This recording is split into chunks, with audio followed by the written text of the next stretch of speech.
on the subject of death, as you come to say toward the end of the book, you relished the death process. By the end, death was something you looked forward to in each one of these journeys because it freed you so much from all of the constraints in terms of consciousness. And so we'll build up to that. But one of the parts you went through was you became a woman. You started experiencing the life, birthing all these elements of being a woman, which was part of your identity, is to be a male, to be an academic, and so forth.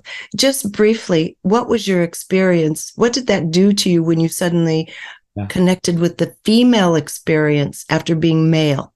About 2.5 years into my journey, about 10, 11 sessions, and the universe put me into this situation where I could experience nothing except from within feminine identity, a feminine identity. And it was a feminine form, a womanly form that was the exact opposite of my own male, academic, intellectually oriented form.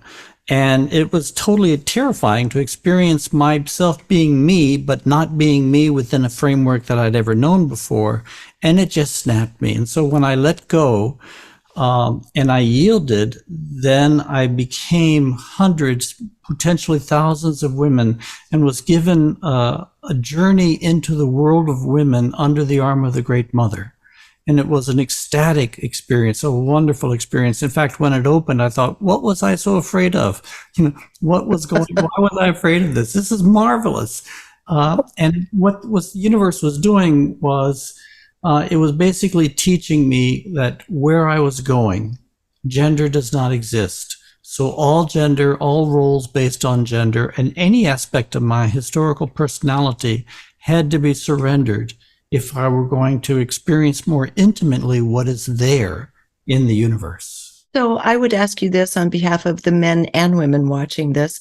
What was the most either terrifying or irritating and difficult part initially of being confronted with a woman's reality?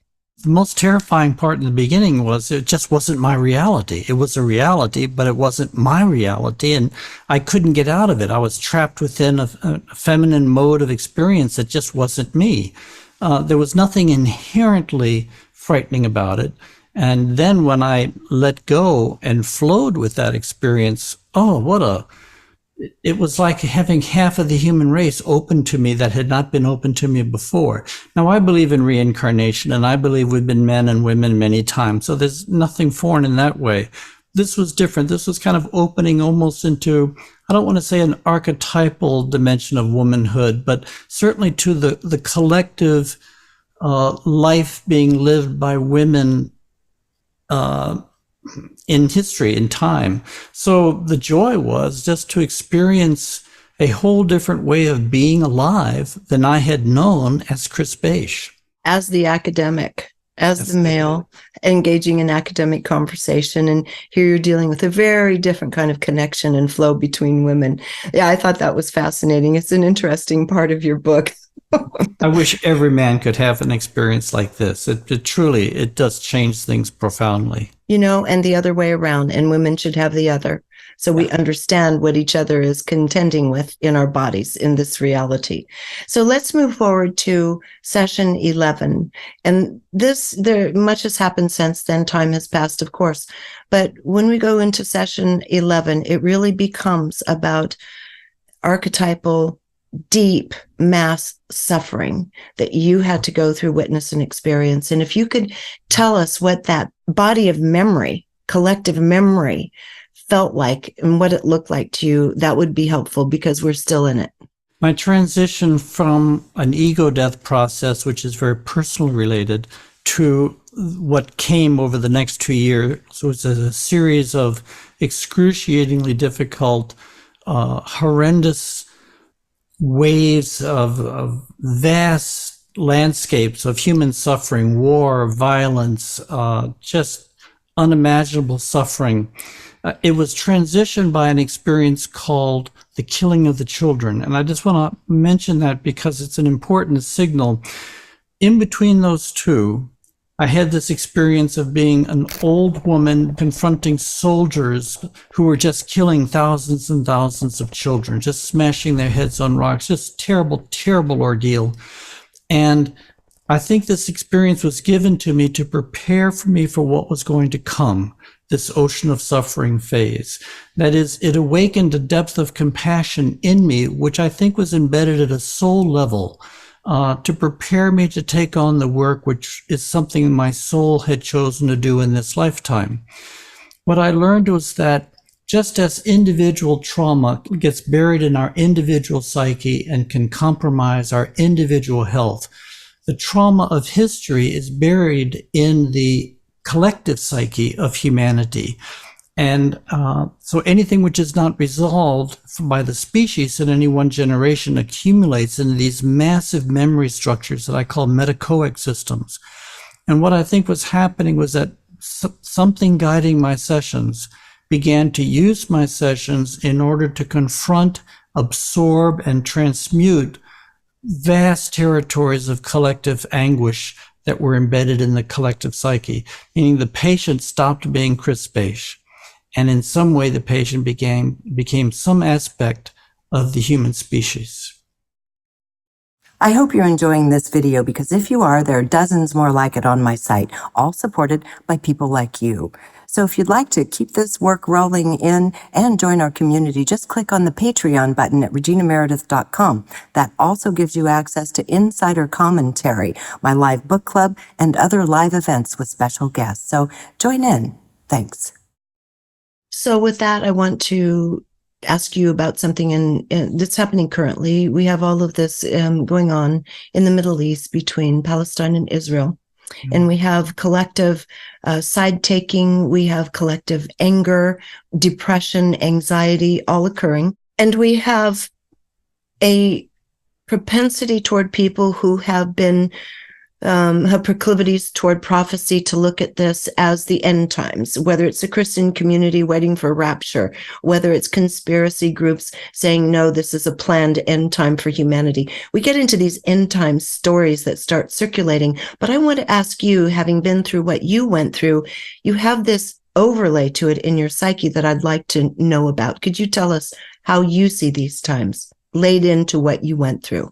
Jumping many years ahead in my work, and I summarize my experiences of our time in history, what's happening underneath the surface, where we're going, in a chapter called The Birth of the Future Human. And there I was given a number of visions over many years of humanity coming to a turning point, humanity coming to a spiritual breakthrough, an evolutionary turning point, a shift in the plate tectonics of the collective psyche. And then eventually in 1995 was taken in a very deep experience, dissolved into the species mind, dissolved into what I call deep time, being taken into the future, and where I experienced a death and rebirth process of the human family altogether, not as an individual, but the death and rebirth of humanity. It was a global systems crisis that seemed to be precipitated by a series of escalating ecological crises. Now, beyond that, I wasn't given any details about it. I wasn't given dates. I wasn't given any specific, nothing about artificial intelligence, nothing about a third world war, nothing like that. Just the experience of the human family going through a prolonged period of an absolute loss of control and a collapse of everything they had considered the normal and necessary goods or standards of their world. Ever since that time, I've lived with this awareness. And for me, it's not a projected fantasy. It's not something which I envisioned. It's something which I experienced. So for me, I don't question the truth of it. So I experienced this period of history. It's a period of increasing destabilization and increasing escalation of conflicts and breaking down all our norms. And our norms and conflict between races, conflict between religions, conflicts between sexes, between classes, all the tremendous things that we've been doing to each other terrible things over thousands and thousands and thousands of years. We have to go beyond where we are and grow spiritually into the next form that's emerging, I think, in an evolutionary sense in the humans as the human form. So I think this is what we're going into. That's why we're beginning to experience so much destabilization. And I think what's happening now is not in any way a final or turning point or any final register. I think we're in a process which will continue to deepen for decades and decades to come. So this is, I think, just the overture of what's coming.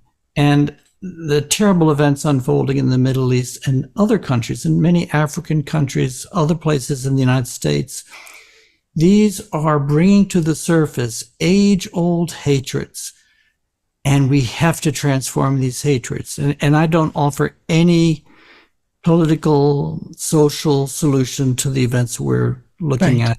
My perspective is not at the ground level. My perspective is from the level far above the earth, looking at the long evolutionary trajectory forms. Thank you for that incredibly thoughtful and articulate answer. If you enjoyed this video, be sure to subscribe to my YouTube channel. And you might also want to consider joining Patreon, which allows me to keep all of this content free and available to everyone. And if you're looking for like-minded souls, you might also enjoy my online community called Our Neighborhood. Links to join are in the description.